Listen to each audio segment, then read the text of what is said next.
For 3 years, I had this specific story that I'm going to share with you guys today pinned on a piece of paper that I had written out on my mirror so that I saw it every single day.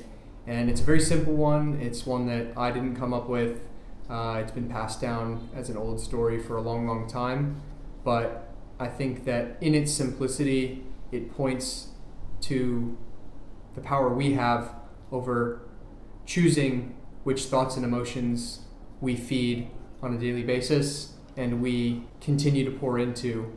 I've talked before about this concept that we are not our thoughts. That can be a video in and of itself, and maybe I'll make one in the future. Understanding that thoughts will arise, feelings will arise. It's the ones that we continue to choose to pour attention and energy into that reinforce them in our life and bring them about more often and more prevalently. But without wasting my breath and your time, I'll defer to this story. I'm going to read it here. I have it written out, and I hope that you find it as profound as I did. It is called A Tale of Two Wolves. One evening, an old Cherokee told his grandson about a battle that goes on inside of people.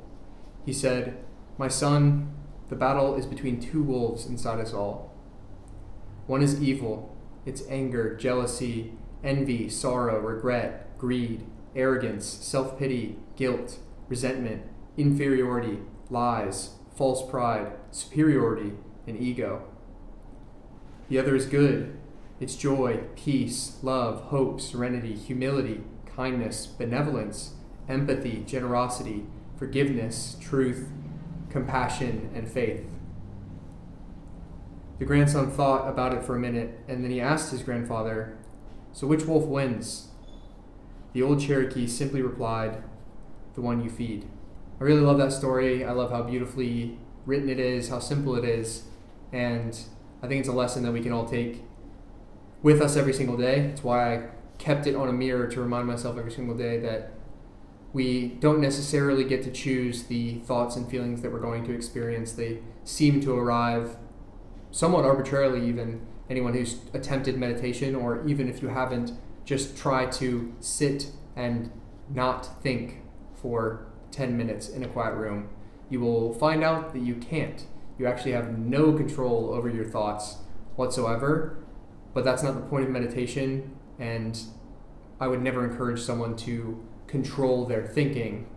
It is only in the awareness and observation of those thoughts as they pass through that we then have a choice. We can control the thoughts that we continue to ruminate on or attach ourselves to, as opposed to just letting themselves pass. This is classically what is defined as depression and anxiety. It's attaching to some of these negatively valence thoughts and then ruminating on them and staying with them as if it's part of our identity or it's even who we are. I'll pin in the comments the full story. If you want to copy it, write it down, maybe pin it up on your mirror so that you have it as a daily reminder. But it did a tremendous amount for myself, and it is only since moving out of that specific room and leaving the mirror behind for whoever moved in after me that I no longer have it with me. But I keep the story in my mind and heart, so here it is as a gift to you as well. Comment below what you thought, subscribe to the channel, and I'll see you guys tomorrow.